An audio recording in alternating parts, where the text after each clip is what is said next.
Hey, it's Greg Stanley. If you're listening to this podcast, you know I love everything automotive. This passion has expanded to include being a car specialist consultant for RM Sotheby's. So if you need assistance buying or consigning a collector car at any one of our online or live auctions, including Scottsdale, Amelia Island, or Monterey, you can reach one of our car specialists at rmsotheby's.com, or you can email me directly at gstanley@rmsotheby's.com. I just want to give a quick thanks to Euroclassics for sponsoring this episode. Euroclassics is all about collector cars, from servicing your new BMW M5 to prepping your Porsche for the racetrack to executing a total restoration on your favorite classic. They do it all from routine maintenance to performance upgrades to appraisals and everything in between. You can learn more about its owner, Dale Oaks, by listening to episode number 65 of this podcast. And you can find Euroclassics in the Kentucky, Ohio, Indiana service area and online at euroclassics.com. Classics, CLASSIX.com. This is the Collector Car Podcast, the home for the auto enthusiast. Join Greg Stanley as he applies over 25 years of insights and analytical experience to the collector car market. He will interview the experts and throw in some fun stuff as well. Hey, it's Greg Stanley. Thanks for joining me today as I walk through an insane collection in which over 240 cars are coming up for sale this weekend at RM Sotheby's Elkhart sale. Now, this is a lot of stuff to digest. I'm not covering all 240 cars. I think it's approximately 25 cars I will cover, and they fall into the category of quirky, cool, or collectible. Now, some of these obviously can fit on all three categories, or they can fit in multiple categories, but it's just something fun. Now, to help me with the details, I'm actually quoting from a couple different articles. One of them was Hagerty's recent "These 7 Oddball Classics Are Sure to Brighten Up Your Garage" article, and the remaining are from RM Sotheby's blogs written by Forrest Casey.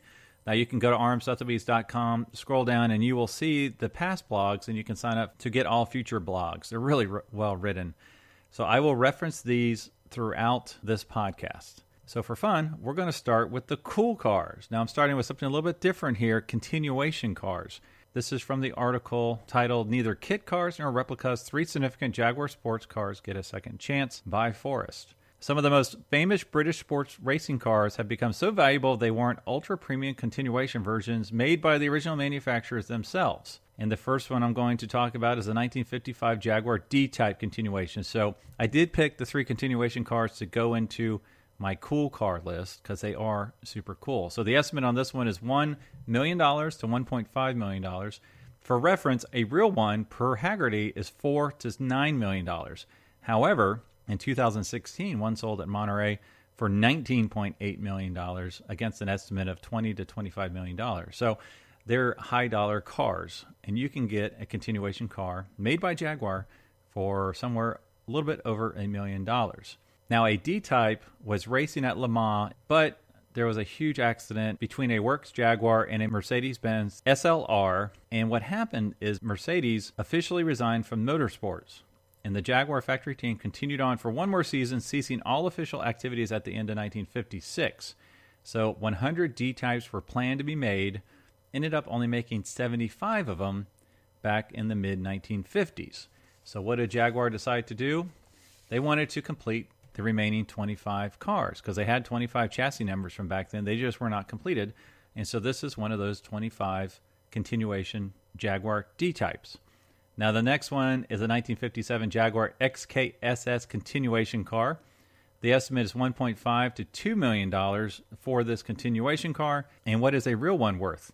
Well, Hagerty says it's worth between $8.5 to $12.5 million. However, in 2017, there was a no sale of one for $11.8 million, so that 12.5 seems about right. And that estimate was $13 to $16 million. Now, if you watch Jay Leno's Garage, as I often do every Sunday, he does talk about Steve McQueen's XKSS, which he was able to drive on one of his TV shows. And Leno mentioned it's probably worth about $30 million because of the McQueen connection. Now, this is from Forrest's article. The Jaguar story picks up after the D-Type's unexpected drop in popularity. Sensing that the public was not in high demand for a stripped-out race car featuring a giant wing for stability and a riveted backbone between the seats, he's referencing the D-Type, Jaguar's brass made the decision in late 1966 to convert the unsold D-Type race cars into XKSS hybrid sports racers, creating a new type of car in the process. Now, they planned on building 25 of these cars, but unfortunately there was a fire in 1957 at Jaguar's Brown Lane factory, which consumed all but 16 of those new sports cars. So 16 survived, 9 were destroyed. 60 years after the fire, Jaguar committed to continue XKSS production, building from scratch the final 9 chassis numbers in the same Browns Lane facility where the originals were assembled. Hand-built by Jaguar Land Rover Classic using the same time-tested methods as in 1957, including hand-forming and brass welding the body panels together, guided by the original blueprints and specifications. Only minor modifications separated the first batch of XKSS cars from the 21st century siblings, including more comfortable chairs and a modern fuel cell. So that makes sense. So that is our second cool car. The third car is the third continuation Jaguar, a 1963 Jaguar E-Type lightweight. The estimate on this one is $1.7 to $2.25 million. A real one would cost $4 to $7 million per Hagerty. However, yet again, in 2017, one sold for $8 million in Monterey, and then in Scottsdale, one sold for $6.7. So that seems right along those $4 to $7 million estimate. After abandoning racing in the late 1950s, Jaguar pivoted to building GT cars using the same advanced monocoque chassis construction to form the foundation of their next generation E-Type, the most sporting version of Jaguar's GT car. The aluminum-bodied E-Type lightweight was built in even smaller quantities than its predecessors, with only 12 cars and 2 spare bodies originally assembled by Jaguar in 1963. Like the XKSS and D-Type, Jaguar held back on its initial build run, allowing for 6 additional chassis numbers to be built as continuation cars. So they're even rarer because there's only 6 of these cars made. So that one's coming up for sale as well. And just for fun, turns out there's another continuation car in this collection, and I have to include it because it's probably the coolest one. It's a 1927 Bugatti Type 35 Grand Prix replica by Persang. I believe they're out of South America. Now, this one's estimated to sell between $200,000 and $250,000. So for that price, I don't know what the real ones cost. They're probably $10 to $15 million. You could have a cool little Bugatti Type 35 made exactly like the original, which is pretty darn cool. All right, so the excerpts for the next few cars are from Forrest Casey's blog article, Into the Sun, a world-beating array of Japanese neoclassic rise in Elkhart. So the first one's a 1967 Toyota 2000 GT. If you haven't seen these cars, they're really super cool. One of them was in a James Bond movie, but it had the roof taken off. The estimate is $700,000 to $850,000. These were hitting $1 million approximately 4 years ago. Now, though values have come down a bit since their peak, the Toyota 2000 GT has not gotten any less rare. Only 62 examples were assembled in left-hand drive for the U.S. market. Now, ironically, people have compared this car to a Jaguar E-Type, but ironically, the Toyota costs a whopping $1,000 more in period than an E-Type, which is a lot of money. All right, the next car is one I personally love. It's a 1981 Toyota FJ43 Land Cruiser. It's that beautiful kind of robin's egg blue. I love this because I personally have a 2014 FJ, and I always thought it would be cool to have one of the older ones. Now, if you talk to an owner of an older one, they're not fun to drive. They're very slow. They're very bouncy. They're very rough. They're a truck. They're an old truck. Well, this one's so cool because it has been significantly upgraded by the FJ company out of Miami. So what's cool about this particular one, it has all the upgrades you want. It has a Toyota 1FZ engine with almost 4.5 liters of displacement, full frame-off restoration. Also has new suspension and air, very important. So it's ready to roll. Estimates $800,000 to $100,000. That's high dollars, but you're not spending $200,000 or $300,000 like you would on one of the Icon FJ Cruisers. The next one's a 1966 Honda S600 convertible. I picked this one because it's just a cool little Honda. You don't see that often. It's a very affordable one, $15,000 to $20,000 estimate on this one. And it says, believed to be one of only 111 S600 convertibles built in 1966. It was never officially imported into the U.S. Honda's S600 and its more powerful S800 siblings have become cult classics for their high revving performance. Really cool, neat little convertible. All right, the next one, we're moving into the quirky cars. Now, most of these, actually I think all of these, are from the Hagerty article I mentioned earlier. The first one's a 1960 Lloyd LS600 Kumba Pan Am Airlines commercial airport van.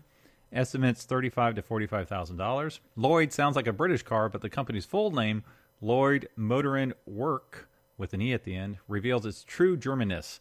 Lloyd built small, cheap cars during the 1950s and 1960s, and its 600 model was available as a two-door sedan, convertible, wagon, pickup, or Kumba panel van, powered by a 596 cubic centimeter four-stroke twin that drives the front wheels. This one is done up in Pan America Airways livery. They're really cute. Just a little tiny picture, a little micro van. Now, I'm going to pronounce a lot of this stuff wrong, so I apologize in advance. The next one's a 1958 Zunda Janus 250. I'm sure I did not pronounce that correctly. Estimates $40,000 to $50,000. Zunda mostly built motorcycles, but it was also one of several companies to get in on the microcar craze. In post-war Germany, there was a big demand for vehicles that were cheaper than full-size cars, but offer more practicality than a motorcycle. Rather than design a microcar from scratch, Zunda licensed one from aircraft designer Claude Dorner. Its hallmark feature is that there is a single door at the nose and another at the tail, and rear-facing seats for the rear passengers. I would not like to sit back there. That would not be good. Given the car's symmetric profile, Zunda called it the Janus after the Roman god of duality, who is typically portrayed with two faces. All right, well, that's pretty cool. I mean, first off, this thing is incredibly unsafe. Second off, if you're in the back seat, you're not in control of this little thing, and you're not even seeing what's coming at you. That would scare me to death. All right, the next one is a 1970 Fiat 850 Spiageta. Spiageta. I'm sure I got that wrong. Spiageta. Estimate is $60,000 to $80,000. Spiageta means beach in Italian. It only takes one look at this Fiat 850 base runabout to realize its intended purpose. I would assume that means to run around the beach. Designed as a more modern take on Ghia's Fiat 500/600 Jolly from the late 1950s, the Spiageta features all of the Jolly's beach cruiser kitsch, with wicker seats and a conspicuous lack of doors, but the little car also offers more power. 47 Italian horses worth from its 850cc engine. It's also rare, with just 80 built. So that's pretty cool.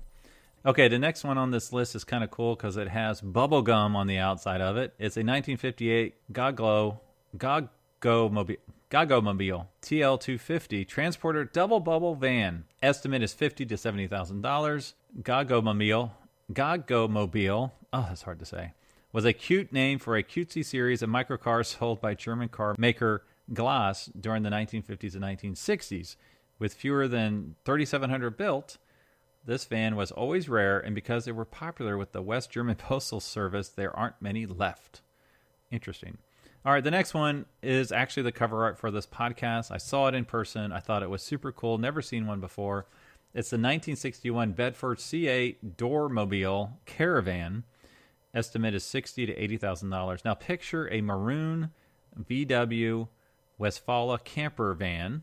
So it's got the tent on top that folds up, and it has the seats and the table and the kitchen, everything inside the van, but add an ugly snout to it, like the new Nissan vans of today, but it just looks cute. So this Bedford Caravan is just like a VW Campmobile, except it's weirder and it's British.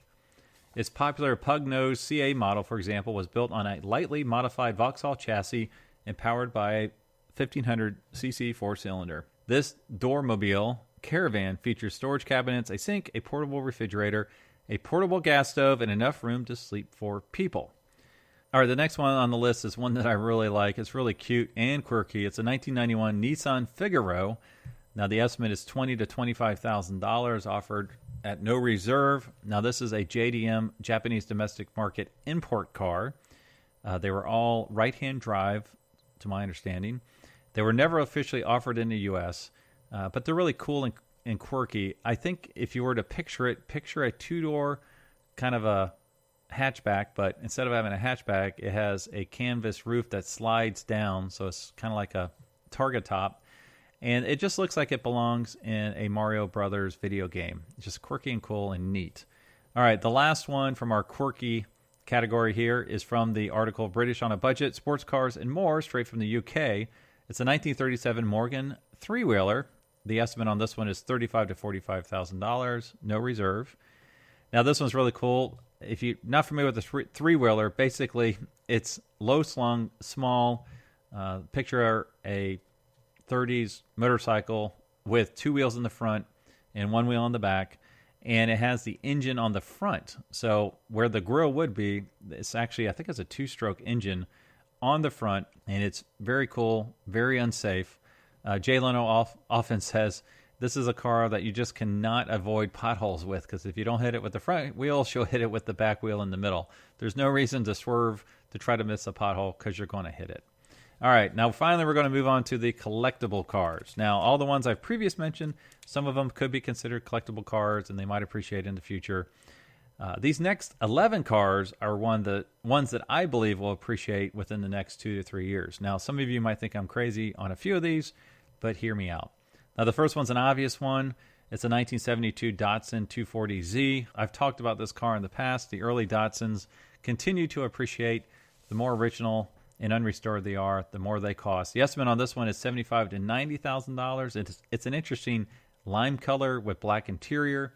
It's had a total restoration. It was upgraded to a carbon-coated exhaust system and Rota wheels. It also has a Frigid King air-conditioned system. So the stuff that was done to it, I thought were just fine. All right, the next one's a pretty high dollar car, 1964 Aston Martin DB5 Vantage specification. Estimates $750,000 to $850,000. Now, your first question might be, what is Vantage specification actually mean? Because from the factory, that was an upgrade in power. Vantage specifications basically mean during the restoration, this car was upgraded with the factory components. So a bevy of engine upgrades, of course, the most important headlines being an in-period 0 to 60 miles per hour time of 6.5 seconds and a stated horsepower output of 325 horsepower. And not only has this already rare DB5 been fully restored during the restoration, it was also given the same engine upgrades as a factory Vantage, including upgraded camshafts and triple Weber carburetors. Vantage performance at a significant discount. So if it was a real Vantage, the estimate of $750,000 to $850,000 would basically be doubled. And this one's really gorgeous. It's a right-hand drive, dark blue with a dark blue interior. Really gorgeous combination. All right, the next one's a 1967 Mazda Cosmo Sport Series 1. You'll hear quite a few JDM cars in here because that's just where the market's going to a certain extent. The estimate on this car is $70,000 to $90,000. Collectors have been eyeing mid-century JDM examples as potential future classics for some time now, and the result is that halo cars like the Toyota 2000 GT, which we talked about earlier, have become so valuable as to be unattainable for the average enthusiast. And yet this rare, one of only 343 Series 1 examples built, twin rotary powered sports car, undeniably a must-have for any Mazda enthusiast, is still estimated to sell comfortably under six figures. So I agree. It's a really cool car. Actually looks kind of neat. At the time that Jay Leno, I know I talk about Jay a lot, but I like his shows.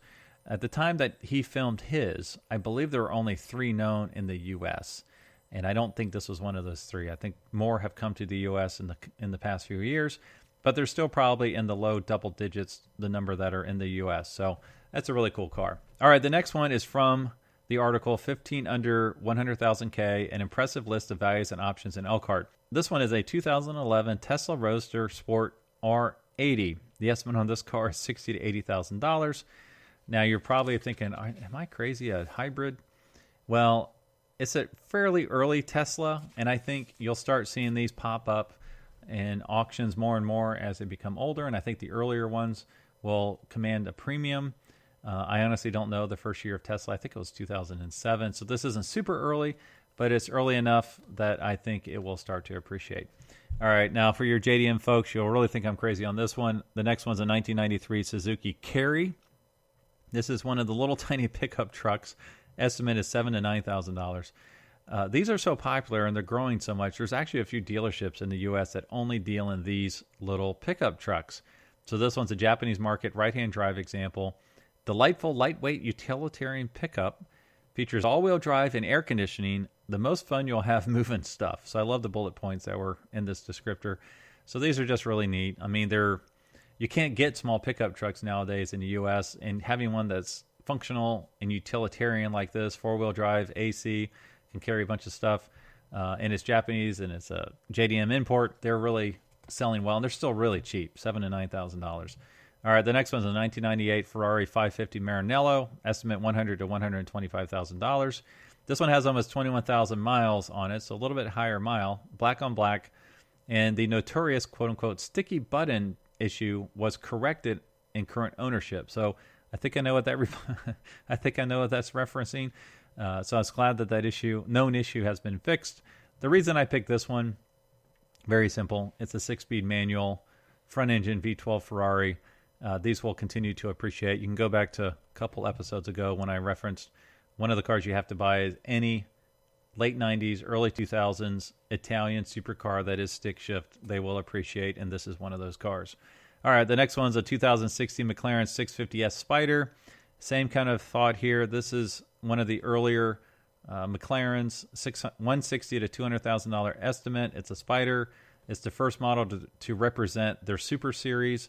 It only has 1,100 miles on it. It's volcano red with black leather.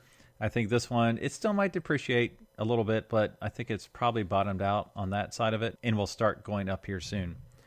All right, this is a curveball for you. 1946 Hudson Super 6 pickup truck. Pickup trucks have been on a tear for quite a while. The early ones, such as this, have not felt that impact yet, but I believe they will. And this is one of the prettiest pickup trucks that was ever produced, an estimate of $35,000 to $40,000. Hudson's very rare post-war pickup. It has a 212 cubic inch L-head inline 6-cylinder engine, 3-speed manual transmission, and it's one of very few survivors. So as people start buying more and more pickup trucks, adding them to their collection, they'll start wanting to go back to some of the earlier, interesting, cool, original stuff. And this is one of those trucks. All right, 3 more left. The next one's a 1993 Jaguar XJ220. So this is a supercar from the early 90s. It got a bad rap. They took deposits saying it was going to have a V12 engine. Turns out it had a turbo, I think it was a twin turbo 6-cylinder. And they got pretty hammered on that. These have been stagnant for years, around the $300,000 price range. The estimate on this one is $400,000 to $500,000. It was the world's fastest production car of its time. This one only has 4,200 miles on it. And the reason I picked this one is I think people are beginning to appreciate this car more and more and more as we have more 6-cylinder turbo cars or twin turbo cars, like McLaren's coming out with one. I think folks will accept this car more, the fact that it doesn't have a V12. It'll become more accepted, and people will want those unique, different supercars from the late 80s, early 90s, and you'll start seeing these prices go up. All right, the next one's a 1999 Shelby Series 1. The estimate on this car is $100,000 to $120,000. The estimate on these cars has been at $100,000 for like 10 years now. So why would it go up now? Great question. I'm glad you asked.